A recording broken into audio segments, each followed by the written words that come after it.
시청자 여러분 안녕하십니까. 12월 23일 증시전략센터를 시작합니다. 오늘 국내 증시는 잠시 쉬어갑니다. 간밤 미국 증시가 다시 한번 연중 최고치를 경신했다는 소식 전해지면서 양지수 모두 강보합으로 출발을 했었는데요. 단기간에 급등했던 데 따른 부담감으로 상승 탄력은 다소 더뎌지는 움직임 보여주고 있습니다. 코스피, 코스닥 모두 어제 종가 기준으로 그렇게 많이 빠지지는 않았지만 그래도 소폭 약세인데요. 코스피가 2036포인트, 코스닥 지수는 504포인트로 하락 반전을 한 상태입니다. 자, 수급을 잠깐 들여다볼까요? 투신 쪽에서 16거래일 연속 매물을 내놓으면서 오늘 코스피, 코스닥 모두 기관의 매물이 나오고 있고요. 반면에 개인과 외국인들은 순매수하는 움직임 보여주고 있습니다.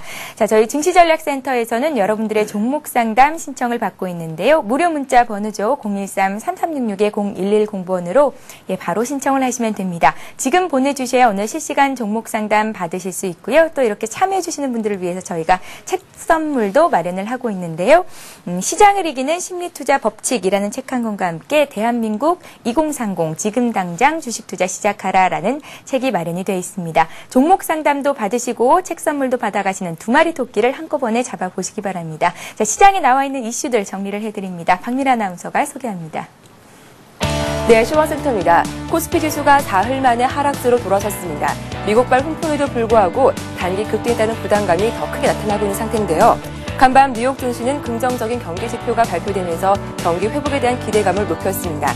3대 지수 모두 연고점을 쓰며 마감하기도 했는데요. 하지만 오늘 국내 시장은 쉬어가는 분위기 면치 못하고 있습니다. 먼저 이 시각 코스피 흐름부터 살펴보겠습니다. 현재 코스피는 1.7포인트 하락한 2036포인트 가리키고 있습니다. 오늘 출발은 2042포인트로 상승 출발했습니다. 개장 이후 상승폭을 높여가면서 2043포인트까지 올라가기도 했는데요. 하지만 기관의 매도가 부담스럽게 나타나면서 9시 30분 구간에 하락으로 흐름을 바꾼 이후에 2030포인트 중반에 움직이고 있습니다. 수급 내용 자세하게 살펴보겠습니다. 오늘장 개인과 외국인 동반 매수로 대응하고 있습니다. 하지만 기관이 투신을 중심으로 400원 넘게 매도하면서 시세에 부담을 주는 모습입니다. 이어서 코스닥 흐름도 살펴보겠습니다. 상승 출발한 코스닥 장중 파란불이 들어오면서 하락으로 흐름을 바꾼 모습인데요. 현재 코스닥은 0.4포인트 하락한 504포인트 가리키고 있습니다. 오늘 출발은 507포인트로 상승 출발했습니다. 하지만 개장 이후 꾸준히 상승폭을 줄여가면서 하락으로 흐름을 바꾼 모습인데요. 현재 이 시각 0.08% 약보합권에 움직이고 있습니다. 수급 내용 살펴보겠습니다. 코스닥의 수급은 여전히 같은 패턴으로 움직이고 있습니다. 개인과 외국인 동반 매수로 대응하고 가운데 기관이 매도가 깊어지는 모습인데요. 오늘장 역시 기관이 57억 원 매도 우위 보여주고 있습니다. 반면 개인이 82억 원, 외국인이 55억 원 사들이고 있습니다. 이어서 환율 흐름도 살펴보겠습니다. 원달러 환율 이틀째 하락하고 있는데요. 현재 환율은 1원 55전 하락한 1152원을 가리키고 있습니다. 오늘 현재가와 비슷한 수준에서 하락 출발했습니다. 1152원으로 출발한 이후에 10초가 부근에서 소폭의 등락을 거듭하고 있는 모습인데요. 뉴욕 증시 상승세에 따른 역여 환율 하락분을 반영해 오늘 하락 출발했습니다. 하지만 현재 저가 매수세와 함께 수입업체 결제 수요가 나타나면서 낙폭은 제한적으로 나타나고 있습니다. 이어서 특징이 보인 업종과 테마주 흐름들 살펴보겠습니다. 내년 수주 기대감으로 급등했던 조선주 단기 숨고르기를 멈추고 오늘장 상승을 시도하고 있습니다. 현대중공업이 강보합권에 움직이고 있고요. 삼성중공업과 한진중공업 1%, 2% 이상 오르고 있습니다. SS조선해양도 3% 강세 보여주고 있습니다. 구제역 확산이 진정되지 않은 가운데 구제역 반사 수익 얻을 것으로 기대되는 수산주와 닭고기 관련주 오늘장까지 상승세를 이어가고 있습니다. 동원산업이 0.3% 강보합권에 움직이고 있고요. 하림이 3% 급등하고 있습니다. 신라교육과 동우도 1% 이상 나란히 오르고 있습니다.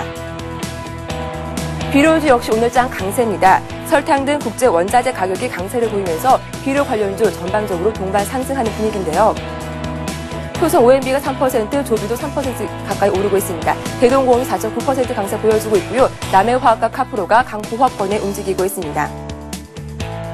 철강 가격 상승으로 급등했던 철강주 오늘은 어떤 흐름을 보이고 있을까요? 단기 급등에 따른 부담감으로 오늘장 숨고르기 장세 이어가고 있습니다.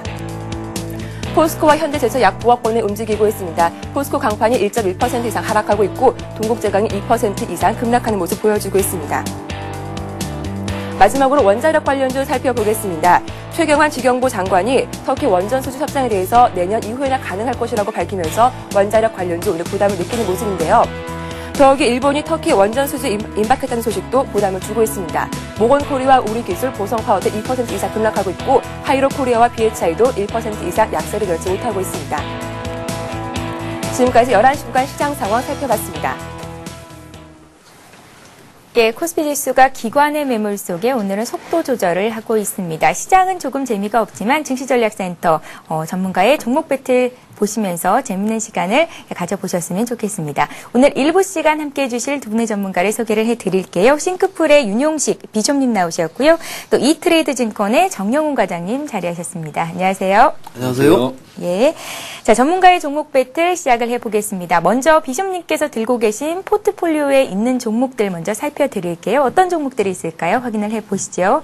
예, 비숍님께서는 현재 4가지 종목을 들고 계십니다. 현대증권이 10% 이상 수익을 내주고 있고요. 건설주 중에서 코오롱건설이 6%에 가까운 수익이 나고 있습니다. 그 밖에 삼성테크윈과 셀트리온 제약 갖고 계신데요. 나란히 12월 9일에 매수를 하셨었고 우리가 매수한 가격 부근 정도에서 거래가 되고 있습니다. 비숍님께서 2가지 종목을 매도하신다. 한 종목이시네요. 한 종목을 매도하신다라는 말씀이신데요. KT뮤직입니다. 12월 16일에 샀었고 매수가는 2,850원이었는데요. 손절가로 주셨던 2,700원이 이탈이 돼서 손절가 이탈로 매도하시겠다라는 말씀이십니다. 자, 비숍님께서 현재 4가지 종목을 들고 계신데요. 그중에서 점검 받아볼 만한 종목이 있다면 말씀을 좀 들어보겠습니다. 네, 예. 먼저 KT뮤직은 뭐 손절가를 갔다 왔습니다. 근데 차트를 잠깐 보시면요, 다른 이유가 있는 건 아니고요.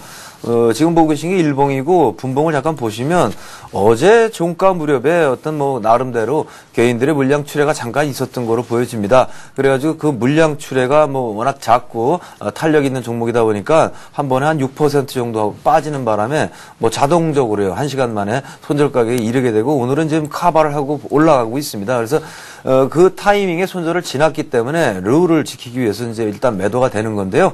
혹시 매도를 안 하신 분은 말씀드린 대로 펀더멘탈 지장 없고요. 여러 가지로 다 좋고요.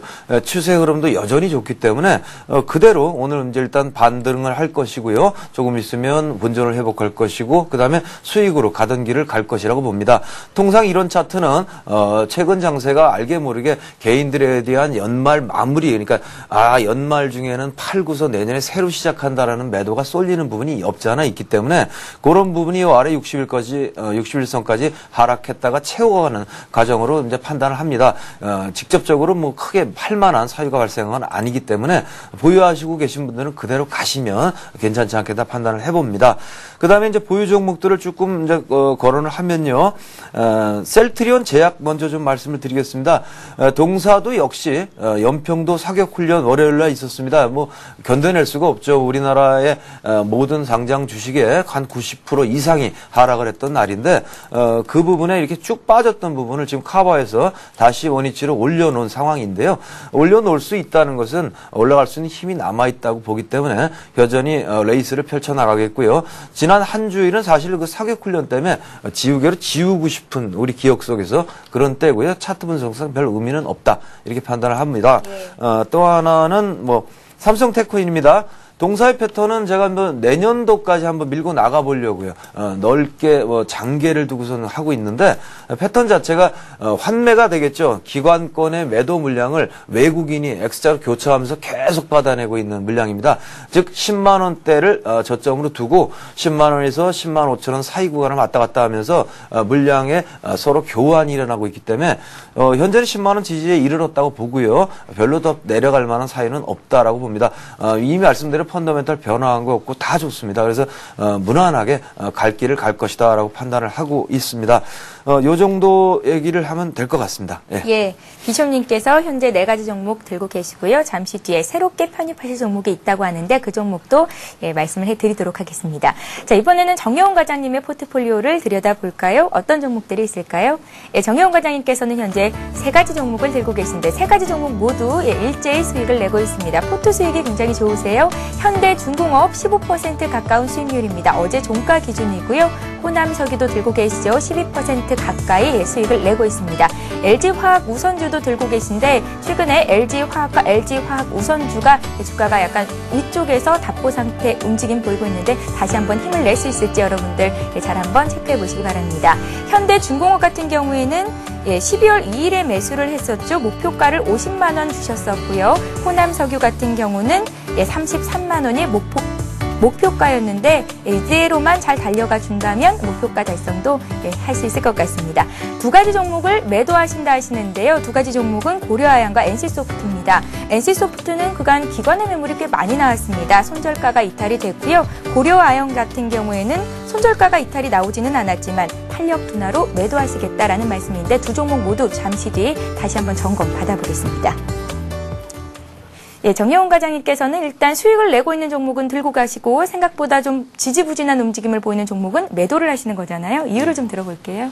예, 지금 현재 시장 장세에 보시면 알겠지만은 NC소프트 같은 경우가 가장 대표적으로다가 나올 수 있는 것들인데요. 예. 기업의 가치하고 전혀 상관없이 수급에 따라 가지고서 상당히 수익률이 떨어지는 그런 모습들을 보여주고 있습니다. 이 얘기는 뭐냐면은 예전에 이제 주식들 같은 경우에는 대형주 위주의 그런 어떤 매기들이 쏘였던 것들이 지금은 대형주보다는 한 단계 더 업그레이드된 초대형주들의 그 상승으로 인해 가지고서 지금 그 차이가 많이 나고 있는데요. 일단은 현대중공업하고 LG화학에 대해서 말씀을 드리도록 하겠습니다. 현대중공업 같은 경우는 차트를 보면서 말씀을 드린다라고 하게 되면은요. 현대중공업은 일단 40만 원에 어떤 주가의 저항을 뚫고 난 이후에 40만 원대 이상으로 다 좀 안착이 된 그런 상황이다라고 보시면 될 것 같습니다. 지금 현재 상황에서 추가적으로다가 지수 상승하고 같이 움직이기 때문에 단기간에 급등은 없을지 모르지만은 안착된 상황에서 21선이 올라오는 그 기간 동안 약간의 횡보를 할 가능성이 많습니다. 그렇기 때문에 만약에 보유하고 계신 분들이 지금 상황에서 많이 올라왔다라고 해서 판다라고 하게 되면은 재매수할 기회가 아마 없을 거다라고 생각을 하고 있기 때문에 미리 이익 실현을 하시는 것보다는 좀 계속 홀딩하는 전략이 좋다라고 생각을 하고 있고요. 그다음에 두 번째로다가는 이제 LG화학에 대해서 말씀을 드릴 텐데요. LG화학의 그 성장 모멘텀이라든지 아니면은 LG화학의 성장 스토리는 여전히 유효합니다. 대신에 이제 많이 올라왔기 때문에 11월 달서부터 그 주가가 횡보 상태를 보이고 있는데 이 횡보 상태가 길어지면 아마 내년 초까지 1월 달까지 한 3개월 정도는 횡보를 가능성이 높습니다. 하지만은 어제 이제 기아차의 상승에서 보다시피 어느 정도 박스권 하단에 접근을 한다라고 하게 되면은 매수세가 또 대기 매수세가 몰려가지고서 다시 또 주가 수준을 올려놓는 그런 모습들을 보여주고 있기 때문에 아마도 LG화학이나 LG화학 우선주 같은 경우에는 지금 가격대보다 한 3, 4% 정도 빠진다라고 생각을 하게 되면 그 가격대는 대기 매수세가 상당히 많기 때문에 오히려 그쪽에 하락을 할 때 내년장을 위해 가지고 저점 매수를 하시는 게 좋으시지 않을까 생각을 합니다. 예. 자, 오늘 조선주들이 숨고르기를 마치고 다시 한번 반등을 시도하고 있는데요. 그중에서도 현대중공업 들고 계시고 또 방금 말씀하셨던 LG화학 우선주 더불어서 호남석유까지 이렇게 세 종목을 들고 계십니다. 정여훈 과장님께서는 오늘 새롭게 포트에 두 종목을 더 편입을 하시겠다라는 말씀이신데요. 먼저 한 종목부터 더 들어보겠습니다. 어떤 종목을 보고 계세요? 이거 새로운 종목 하시기 전에 손절을 했었던 NC소프트에 대해서 한 말씀 AS를 좀 해드려야 될 것 같은데요. 일단 차트를 보면서 같이 말씀을 드리도록 하겠습니다. NC소프트의 기존의 밸류에이션이나 뭐 이런 것들에 대해서는 문제가 없다라고 생각을 하고 있는데요. 이번에 나왔다시피 프로야구 창단 가능성이다라고 하는 어떤 그런 돌발적인 이슈가 나오면서 기관들의 매물이 점증한 그런 상황입니다. 그래서 아마도 22만 원, 23만 원대 저희하고 같이 매수를 하신 분들이나 아니면 저희 팀에서 이제 포트폴리오 종목으로 제시를 해드려서 매수를 하신 분들이 있을 텐데 지금 현재 20만 원의 가격대에서 만약에 반등을 한다라고 하게 되면은 분명히 22만 원, 23만 원대는 단기간에 충분히 올라올 수 있는 그런 상황이다라고 이렇게 보시면 될 것 같습니다. 하지만은 NC소프트 자체의 어떤 기업 가치가 훼손됐다라는 그런 측면보다는 지금 현재 상황에서는 펀드의 환매 물량이 점점 늘어나고 그다음에 펀드가 환매됐던 물량들이 어떤 자문사라든지 아니면 랩 상품으로 넘어가면서 초대형주들에게만 매기가 쏠리는 그런 수급적인 일시적인 불안정 때문에 지금 못 올라가고 있다라고 이렇게 생각을 하고 있는데요. 지금 보유하고 계신 분들은 아마도 22만 원, 23만 원대까지 기다리셨다가 물량을 줄이시는 게 좋으실 것 같고 그리고 만약에 추가적으로 매수를 하고 싶다라고 하시는 분들도 생각보다는 좀 빨리 회복을 못할 수도 있으니까 아마도 이 분할 매수 측면에서 접근을 하시면 될 것 같고 회사 자체로다가는 기존에 말씀드린 대로다가 이상은 없다. 그렇기 때문에 그렇게 크게 걱정하시지 않아도 된다라는 걸 말씀드리고 싶습니다. 예. 예, 주가 탄력을 위해서는 대형주를 보는 게 맞다는 말씀이시잖아요. 예, 그럼 그렇습니다. 오늘 말씀하신 종목도 혹시 대형주 중에서 한 종목 들고 나오신 건가요? 그래서 좀 더 이제 크고 좀 더 이제 초대형주 위주로다가 살펴봤는데요. 일단 첫 번째로다 말씀드릴 종목은 그 주 LG입니다. LG 같은 경우에는 지금 아시다시피 지주 회사로서 이제 LG 화학하고 LG 전자하고 그다음에 LG 디스플레이를 지금 아우르고 있는 그런 종목인데 요번에 LG 쪽에서 그 창사 이래 최대 투자 계획을 발표했습니다. 약 21조 정도 되는데요. LG가 이런 식으로 다 공격적인 투자를 함으로써 그 어느 정도 미래에 대한 성장 동력을 확보하려고 한다라고 하는 그런 큰 의지가 있고요. 그다음에 그 LG 입장에서 보면은 자회사, 비상장 자회사에 대한 실적들이 올해 상당히 호조가 됐습니다. 또한 그 비상장 자회사들이 2011년에는 앞으로 이제 거래소에 상장이 될 예정이기 때문에 그런 지주사 모멘텀을 그 바탕으로 해가지고서 LG 같은 경우에는 지금 현재 그 주가 수준에서 한 단계 좀 레벨업이 LG 화학이라든지 LG 전자하고 더불어가지고 될 가능성이 있다라고 하는 그런 측면에서 LG를 말씀을 드리는데요. 차트를 보면서 말씀을 드린다라고 하게 되면 지금 현재 그 LG 그룹의 주가 상황하고 마찬가지로 요새 좀 지지부진한 그런 상황들을 보이고 있습니다. 하지만은 지금 현재 그 많이 올라가 있는 뭐 이제 그런 종목을 선택을 할 것이냐 아니면은 다음에 이제 순환매를 노려가지고서 지금 못 올라간 종목을 선택을 할 것이냐라는 측면에서 아직은 못 올라간 종목들을 선택하는 그런 측면에서 지금 골라봤는데요. 지금 85,500원 선에 있는데 아마도 이제 8만원 선이 강력한 지지대가 될 가능성이 높습니다. 그렇기 때문에 85,000원하고 82,000원 정도 사이에 내려온다라고 하게 되면은 일단 매수를 하시고서 지켜보시면은 내년 초에는 뭐 충분히 이제 고점을 넘어가는 한 10만원 정도까지 보고 있는데 고점을 넘어가는 그런 상승이 조만간 나오지 않을까 그런 생각을 가지고 있습니다. 목표가와 손절가는 어느 정도 잡아볼까요? 예, 목표가는 한 10만 원이고요. 손절가는 8만 원으로다가 잡으시면 될 것 같습니다. 예, 현재 거래되고 있는 가격대가 85,400원인데 85,000원 선 아래에서 잡아보자는 말씀이시죠? 예, 그렇습니다. 예, 함께 매수를 고려하고 계신 분들은 잘 참고하시기 바라겠고요. 자, 이번에는 비숍님께서 새롭게 포트에 편입하시는 종목 들어보겠습니다. 비교적 포트의 다양성이 돋보이는데요. 증권주, 건설주, IT주에서 하나, 또 제약주에서 하나 이렇게 들고 계신데 이번에는 어떤 종목 보시는지 여쭤봐야겠죠? 예, 아무래도 장 마감 때가 됐으니까요. 조금 전에 설명드린 대로 지금 뭐 기관권의 어떤 그 매도가 있고 외국인은 사고해서 바뀌면서 여러 가지 펀더멘탈 내재 가치를 볼 때는 굉장히 훌륭한 회사인데 연말에 조금 더 눌리고 있는 회사들이 좀 주목 대상이 아니냐 판단을 해봅니다. 물론 당장을 볼 적에는 움직이는 뭐를 따라가서 이렇게 하는 것도 좋지만 사람마다 뭐 패턴이 틀리니까요. 저 같은 경우는 들어서 당장보다는 꾸준히 올라가는 패턴을 좀 잡아보려고 설계 중입니다. 때문에 글로비스를 가지고 왔습니다. 글로비스는 뭐 현대차 그룹의 이제 물류 운송을 담당하는 회사이기도 하고요. 현대차 그룹이 잘 나가고 기아차 그룹이 잘 나가기 때문에 그런 부분의 실적도 성장을 잘 하고 있습니다. 그것보다는 현재 15만 원대에서 이렇게 이제 정체 상태인데요. 이제 현대 건설이 확정은 되지 않았습니다만 현대차로 뭐 넘어가게 되는 일이 올해 지나고 내년으로 이어지게 된다면 아마 우리가 얼핏 떠올 수 있는 게 현대차 그룹의 지배 구조, 그러니까 2세로 넘어가는 그 구조의 어떤 흐름이 나올 것으로 봅니다. 그렇게 된다면 뭐 말한 대로 엠코와 현대건설을 합병하지는 않겠습니다만 우선적으로 글로비스가 지주사격으로 주가 가치를 이제 극대화할 이런 흐름이 당장 따라붙게 마련이다 판단을 해봅니다. 따라서 차트를 그렇게 지켜보면서 이렇게 차트를 보시면요.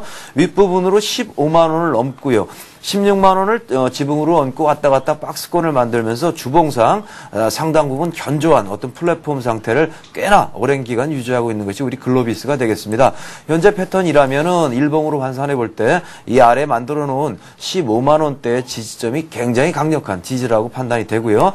타이밍 자체도 120선이 쭉 따라오려면서 이제 맞닥 들였기 때문에 그리 뭐 오래 기다리지 않아도 바로바로 올라갈 수 있는 패턴으로 봅니다. 여기서부터 출발을 하게 된다면 연말 부분의 교란을 좀 뭐 가볍게 넘어갈 것으로 보이고요. 그 다음에 연초로 넘어가면서 꾸준한 상승. 그래서 내년도에는 제가 개인적으로 맥시멈 30만 원까지 좀 보는 종목이긴 합니다만 여기서는 목표가 20만 원 그리고 손절 가격은 14만 5천 원 이렇게 정하고요. 느긋한 마음으로 좀 받아나가도록 하겠습니다. 매수 적정 가격은 뭐 15만 5천 원에서 15만 원 사이, 지금 15만 3천 원이니까요. 뭐 딱 가운데네요. 이 정도면 좋지 않겠나 판단을 해보고 있습니다. 예. 최근 들어서 이제 상대적으로 주가 탄력이 조금 부진했던 자동차 화학 업종을 보자. 그리고 연초 효과를 이용해서 중소형주에도 관심을 가져보자라는 말들이 들려오고 있습니다. 오늘 비숍님께서 새롭게 포트 글로비스를 편입하신다라는 말씀이신데요. 넓게 보면 30만 원까지 갈 수 있겠다. 그럼 주가가 2배 정도 수익을 낼 수 있는 거거든요. 함께 관심 갖고 계신 분들은 잘 메모를 해두시기 바랍니다. 자, 이번에는 정여운 과장님의 또 한 종목, 관심 종목을 들어보겠습니다. 이번에는 어떤 종목 볼까요? 예, 이번에는 제일모직을 가지고 왔는데요. 그 삼성전자의 그 후계구도 변화에 따른 수혜주로다가 이제 그 얘기가 나왔던 그런 종목들인데, 아까 뭐 비서님께서 얘기하셨다시피 그 후계자들한테 어떤 뭐 이제 일감을 주고 그다음에 기업을 키우는 그런 식의 성장 스토리는 여전히 유효하다라고 이렇게 보시면 될 것 같습니다.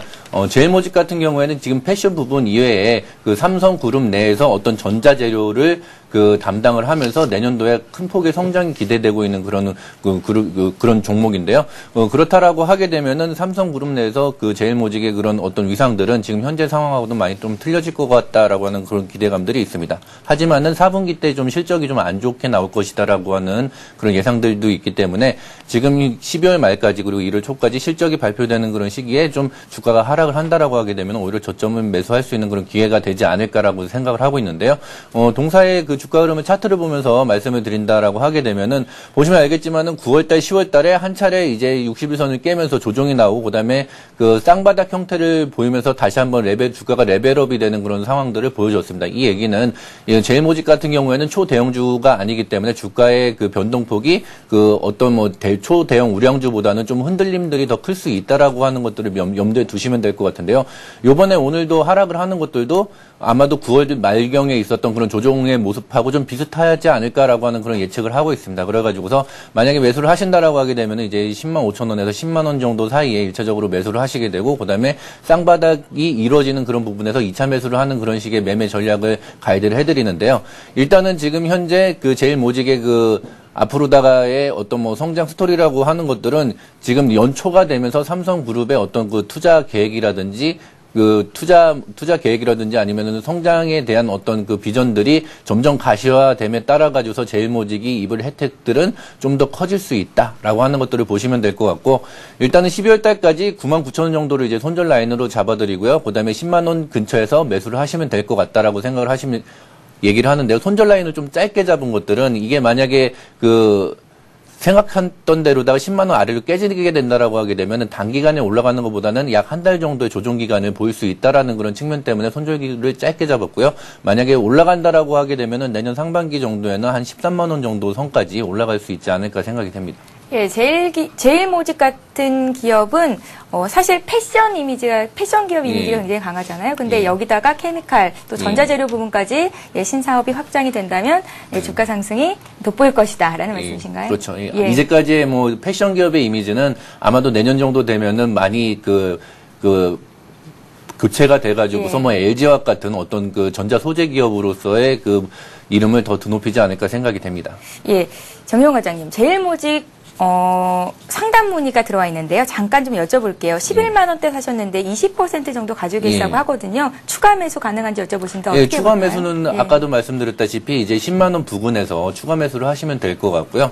그리고 비중 자체로 다 그렇게 크지 않기 때문에 그 아까도 말씀드렸다시피 좀 그 조정 기간이 길어질 수는 있기 때문에 너무 이렇게 급하게 생각하시는 것보다는 내년 상반기를 노리면서 저점에서 이제 매수를 하시는 게 가격을 얼마나 좀 더 싸게 사시는 게 그 관건이 될 것 같습니다. 예, 자 이렇게 해서 비숍님 그리고 정영훈 과장님의 포트폴리오 내 종목 그리고 신규 편입하실 종목까지 말씀을 드려봤습니다. 전문가와 함께 매매를 하시고자 하시는 분들은 매수가, 목표가, 손절가 잘 메모를 해두셨다가 장중에 발빠르게 대응하시면 되겠습니다.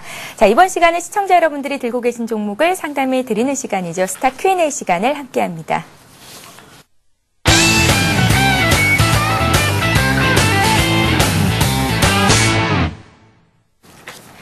예, 스타 Q&A 시간입니다. 스타 Q&A 시간에는 무료 문자 번호죠. 013-3366-0110번으로 들어온 여러분들의 종목 상담, 신청을 받고 또 상담을 해드리고 있는데요. 무료 문자 번호입니다. 또 실시간 종목 상담 요청하신 분들 중에서 저희가 두 분을 선정해서 책 선물도 마련을 하고 있으니까요. 여러분들의 많은 참여를 부탁드리겠습니다.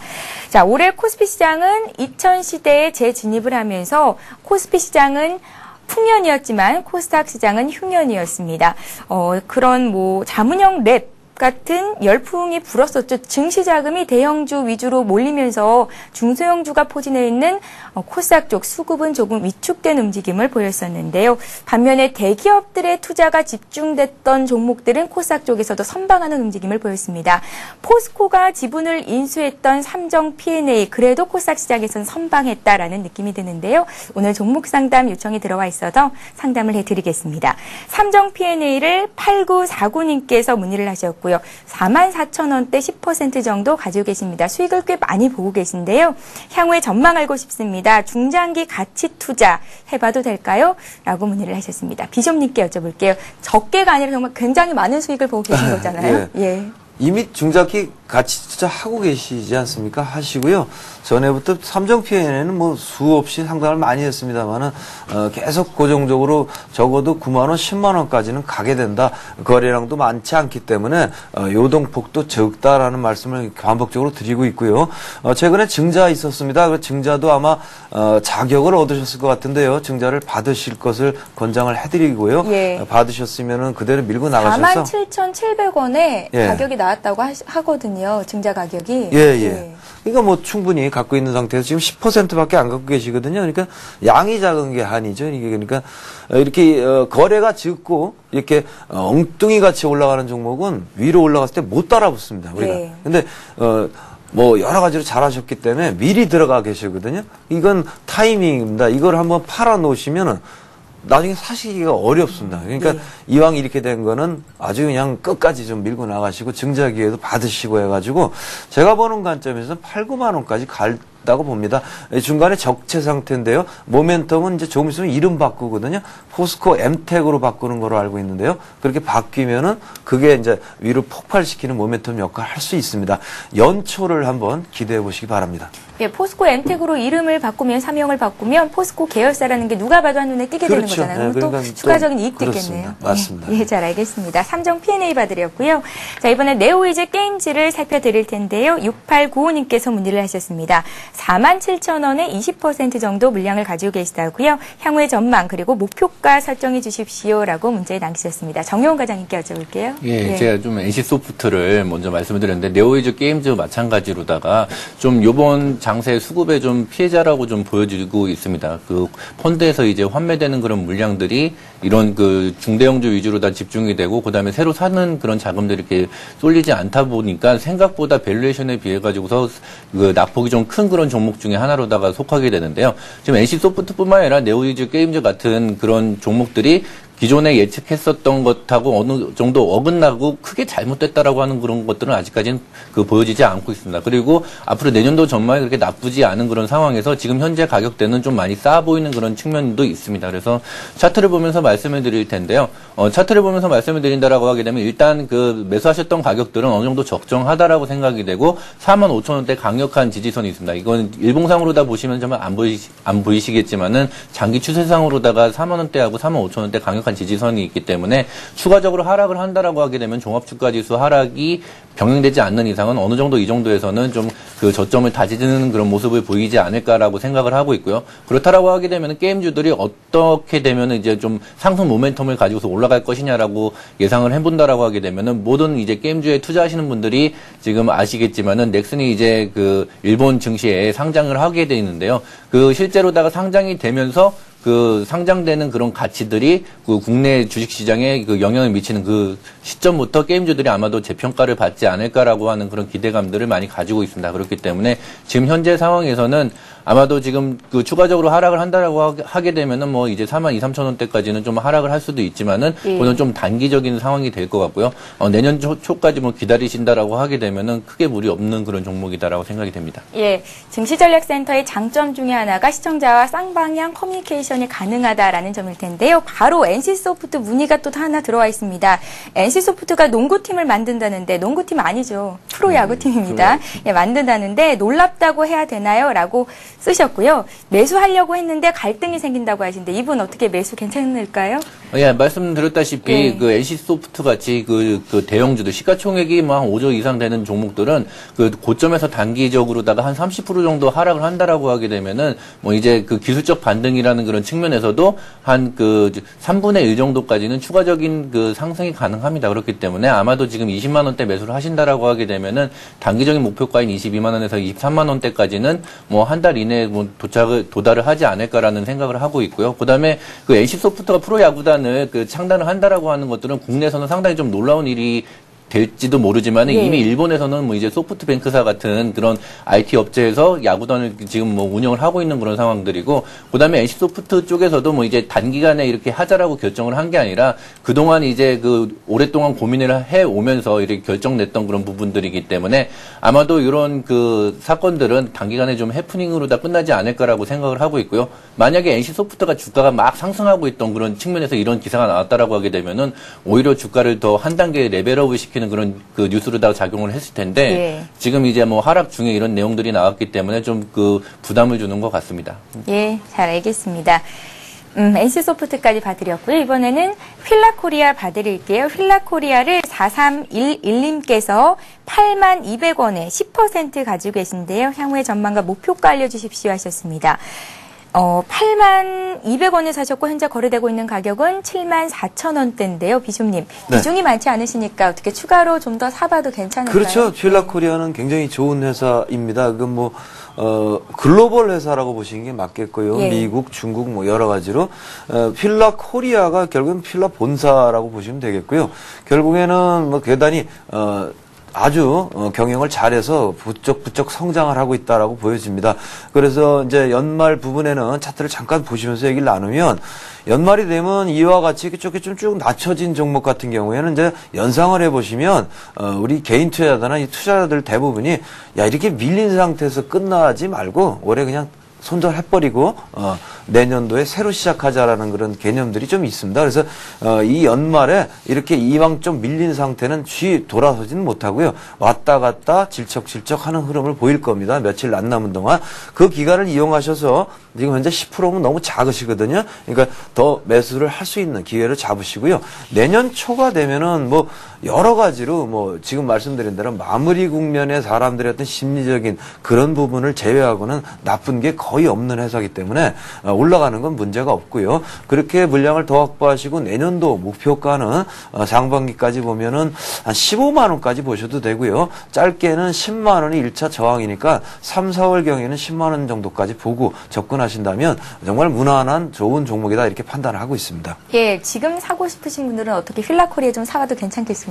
그러니까 제 말씀은 연말에 예. 가격이 이제 며칠 안 남았는데 이런 부분에 막 팔아내기 때문에 흔들흔들 할 거란 말입니다. 예. 그러니까 돈을 좀 나눠서 흔들릴 때마다 한 컵씩 이렇게 마셔주시면 좋지 않겠나. 예, 잘 알겠습니다. 이렇게 판단합니다. 휠라코리아 봐드렸고요. 이번에 현대제철 보죠. 얼마 전에 현대제철이 포스코와 함께 급등하면서 7%로 오르면서 장을 마친 적이 있었는데요. 오늘은 잠시 쉬어갑니다. 현대제철을 11만 6천 원에 20% 사신 분 계세요. 2342님께서 문의를 하셨고 언제 매도를 하면 좋겠습니까? 라고 문의를 하셨습니다. 정여운 과장님, 현대제철 정말 많은 분들이 사고 싶다라고 생각을 하는데 단기간에 주가가 꽤 많이 올라왔잖아요. 네. 그래서 부담스러웠을 것 같습니다. 그래도 잘 잡으신 것 같아요. 어떻게 해볼까요? 예, 잘 사셨고요. 그리고 지금 현재 상황에서도 지금 뭐 매도를 생각하시는 것보다는 홀딩을 하시면서 목표 가격을 설정을 하시고서 그 가격대까지 좀 그 홀딩하는 그런 전략이 좋으실 것 같은데요. 일단은 그 현대제철의 차트를 보면서 목표 가격을 말씀을 드린다라고 하게 되면은 12만 원대가 역사적인 그 고점으로 인해 가지고서 단기간에 뭐 한 번에 뚫지 못할 거다라고 하는 그런 예측들이 많이 있었는데 요번에 상승을 하면서 또 한 번에 이렇게 뚫어버렸습니다. 그렇기 때문에 12만 원대가 현대중공업에 의해서 예를 들은 것처럼 강력한 지지대가 될 가능성이 높아 보이고요. 그렇다라고 하게 되면은 지금 현대제철은 이 가격에서 추가적으로 매수하는 사람들은 상당히 좀 힘들지만은 홀딩하고 계신 분들은 뭐 좀 안심을 하고서 이제 홀딩을 할 수 있는 그런 구간에 들어왔다라고 이렇게 보시면 될 것 같습니다. 특히나 이제 그 제철주 같은 경우에도 이제 뭐 포스코도 이제 얼마 전에 상승을 했는데 요번 장이 좀 힘들었던 것 중에 하나가 이제 12월 달부터 상승을 했던 순환매를 돌았던 것들이 이제 은행이나 증권주들이 먼저 올라가고 그다음에 조선주들 그다음에 이제 그 철강주들이 이렇게 올라왔었는데 이 세 종목들의 그 공통적인 특징 같은 것들은 2011년도 전망에서 상당히 뭐 이렇게 모든 사람들이 좋다라고 본 그런 종목이 아니라 어느 한 40% 정도만 좋게 보고 60%는 좀 부정적으로 봤던 그런 업종군들이 지금 추가적으로 한 단계 상승을 하면서 올라갔던 그런 측면들이 크기 때문에 지금 현재 그 철강주들 같은 경우에는 예전에는 이제 1년 단위로 다 계약을 많이 맺었었는데 이제 올해 같은 경우에는 이제 분기 단위로 계약을 맺고 그다음에 내년 되면 이제 상시로다가 가격 조정을 할 수 있는 그런 여력이 생기게 됩니다. 그래가지고서 철강주 같은 경우에도 지금 뉴스를 보시면 알겠지만은 내년 1분기 때 실적이 그다지 좋지 않을 거다라고 이렇게 예상을 하고 있는데 그 예상까지 다 포함을 해서 주가가 상승을 하고 있는 그런 측면들이 강하기 때문에요. 지금 뭐 홀딩하고 보유하고 계신 그런 그 수량 같은 경우에는 지금 상황을 본다라고 했을 때는 10만 원대부터 상승을 했기 때문에 적어도 목표 가격은 한 15만 원 정도 선까지는 올라가 충분히 상승 가능하지 않나라고 생각이 되고 그것도 뭐 이제 빠르게 된다라고 하게 되면은 1월 달에 달성을 할 수도 있는 그런 측면들이 크기 때문에 단기간의 흐름에 이제 그 등락에 좀 연연하지 마시고 지금 그 사셨던 부분들에 대해서는 좀 더 길게 가지고 가시는 게 좋지 않을까 생각이 됩니다. 예, 시간을 보니까 한 종목 더 할 수 있을 것 같습니다. 락앤락 봐드릴게요. 락앤락을 8502님께서 문의를 하셨는데 38,000원에 15% 가지고 계시다고요. 자꾸 주가가 내려가는데 손절을 해야 되는 건지 아니면 추가 매수를 해서 매수 단가를 조금 낮추는 게 맞는 건지가 알고 싶다고 문의를 하셨습니다. 기종님. 네, 예. 락앤락도 아까 필라코리아하고 마찬가지인데요. 지금 아마 뭐 직접적인 원인은 뭐 중국발 뭐 차이나플레이션 이렇게 표현합니다. 중국 물가가 너무 오르기 때문에 긴축이 셀 거 아니냐 그런 부분 때문에 중국과 연관이 있는 락앤락과 필라코리아가 조금씩 내려가는 게 직접 원인일 텐데요. 저는 그거보다는 연말이기 때문에 아무래도 뭐 세팅 정도의 과정이 아니냐 이렇게 보기 때문에요. 추가 매수를 하는 거는 물을 타서 빠져나가려고 하신다면은 그러실 필요는 없는 종목이다 이렇게 판단해 봅니다.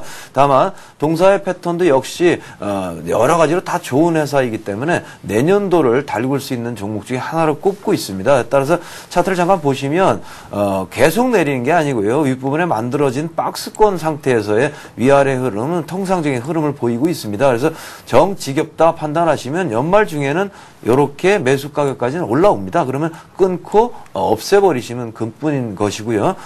만약에 이 종목을 이제 제가 말씀드린 이 내년도에 좋은 종목으로 보신다면 이 가격대 부분에서 추가 매수하셔서 내년 1월, 2월까지 끌고 나가서 매도하신다면 5만 원은 좋게 간다. 이렇게 보고 있는 게 락앤락이 되겠습니다. 예, 내년 이러니까 상당히 오랜 기간 들고 있어야 될 것 같은데 사실 금년이 얼마 안 남았잖아요. 한두 달 정도만 더 견뎌보면 그렇죠. 괜찮을까요? 네. 예, 알겠습니다. 자, 이렇게 해서 일부 종목 상담 시간은 여기서 마쳐야겠습니다. 일부 시간은 싱크풀의 윤용식 비숍님 그리고 이트레드 증권의 정영훈 과장님과 함께했습니다. 말씀 고맙습니다. 예, 잠시 전하는 말씀 듣고요. 주식고수에게 투자법 알아보는 주식투자 시크릿 강의 시간이 이어질 예정입니다. 2부 시간에도 역시 여러분들의 종목 상담은 계속됩니다. 무료 문자 번호 013-3366-0110번으로 지금 바로 신청하시면 오늘 실시간 종목 상담 해드리겠습니다. 저희는 잠시 뒤 12시부터 시작되는 2부 시간에 다시 뵙겠습니다. 경제에 대한 넓은 안목이 요구되는 시대. 증권 전문가를 꿈꾸는 분들을 위한 서울경제TV의 야심찬 프로젝트. 증권 재테크 전문 채널 서울경제TV가 시청자와 함께할 유능한 증권 전문가를 모집합니다. 서울경제TV 방송 출연은 물론 회원들의 주식 상담과 온라인 장중 방송까지 증권 투자 전문가로서 성공할 수 있는 길. 서울경제TV에서 그 꿈을 실현해 보시기 바랍니다. 자세한 사항은 홈페이지를 참조하세요. 내 일상을 위한 최상의 선택. 서울경제TV 오후 생방송이 더 새롭고 다양한 코너로 시청자 여러분을 찾아갑니다. 스탠투자클럽 시즌2. 고수들의 숨겨둔 비법을 공개한다. 백전무패 고수의 관심 종목. 돈 버는 지름길. 성공 투자의 비밀. 핵심 전략만 쏙쏙. 더 많은 종목을 더 빠르게. 60조 스피드 종목 상담. 국내외 주요 뉴스와 시장 분석은 물론 맞춤형 재테크 전략까지 알아보는 센 경제 현장. 매일매일 새롭고 명쾌한 고수들의 강의가 이어진다. 대박클럽 시즌2. 내일을 위한 성공 투자 전략. 서울경제TV와 함께하세요.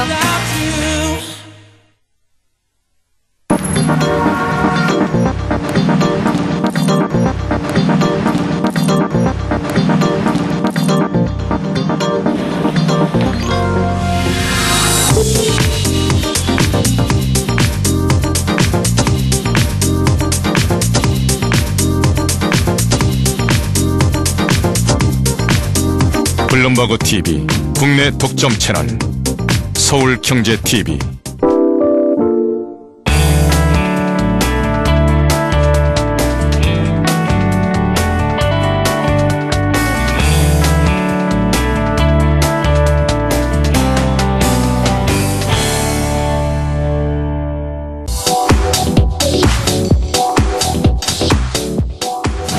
투자, 생존 본능, 미시움 컴플리다. 검투사 이면호입니다.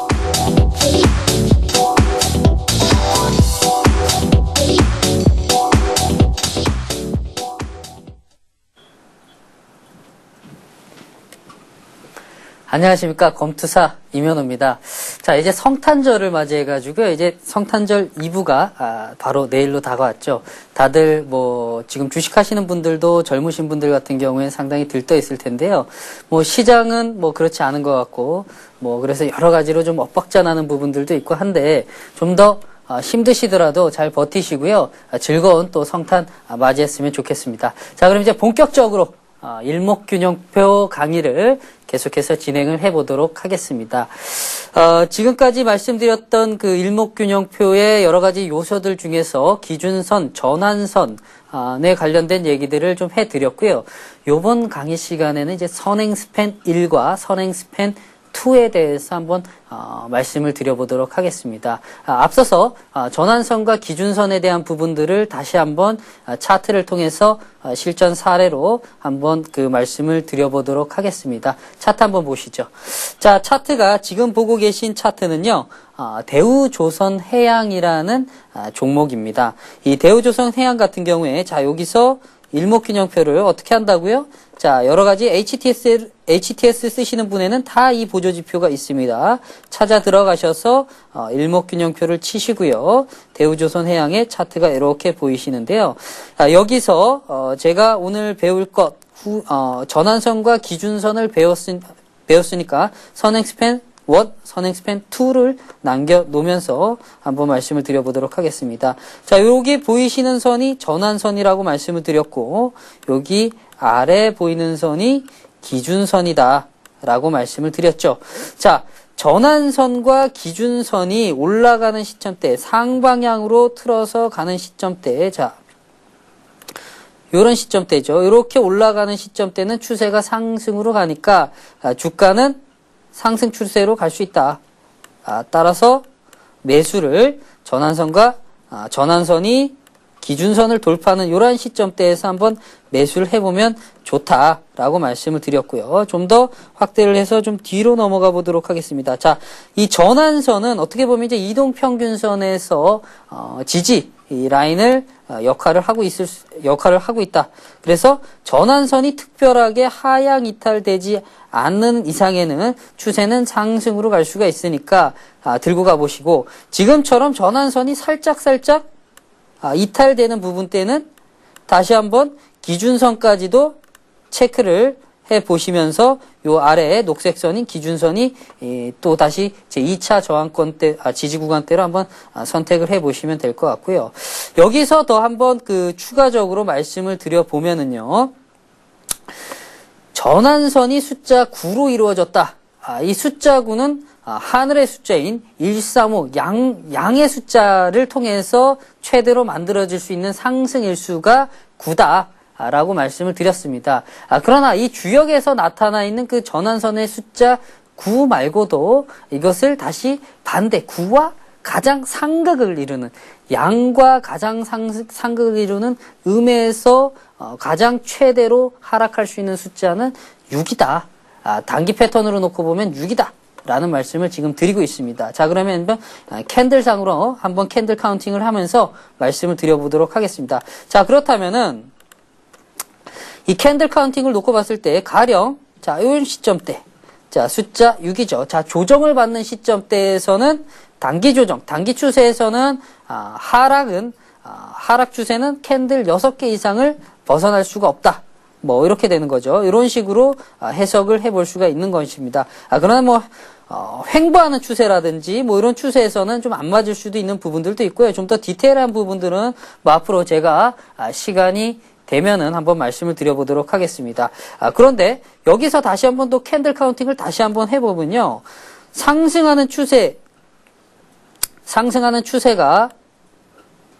지금은 여기서 약간씩은 전환선을 하향 이탈되는 부분들이 있는데 전환선을 하향 이탈이 안 되고 만약입니다. 전환선을 하향 이탈이 안 되고 추세가 형성이 된다라고 했을 경우에 가령 이탈이 안 됐을 경우에는 상승 추세는 캔들 카운팅으로 놓고 본다면 지금 54로 잡혔는데 한 52까지는 상승이 전환선 하향 돌파가 안 된다면은 상승할 수 있는 그런 최대의 상승치가 되는 것이고 이것이 이제 꺾여서 전환선이 하향 이탈이 된다. 라고 했을 경우에 이런 식으로 하향 이탈이 되고 기준선도 꺾여서 내려간다라고 했을 경우에는 추세가 하향 추세로 완연하게 접어들었다. 가령 이런 식으로 완연하게 줄어들었다라고 했을 경우에는 캔들 카운팅 숫자로 놓고 봤을 경우에 떨어질 수 있는 하락폭은 한 26개 정도로 캔들은 생각하시면 된다.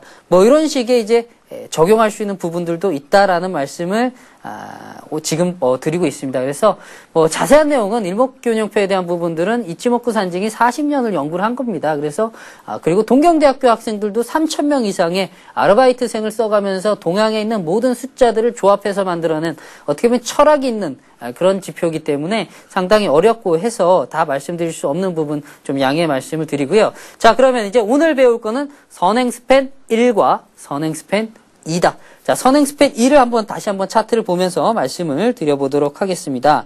자, 선행스팬 1은요, 지금 우리가 보고 계신 차트에서는, 자, 요 빨간색 차트고요.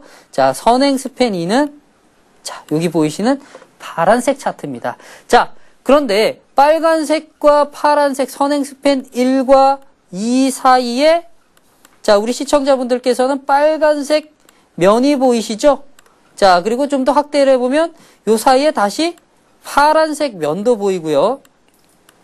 자, 이것을 선행스팬과 선행스팬 2 사이에서 만들어진 구름층이다 라고 해서 구름 운자를 써서요. 빨간색은 상승의 기운을 보여주고 있기 때문에 양운층이다 라고 얘기를 하고, 파란색 선은, 자, 보시는 대로 여기 파란색 선이 보이시죠?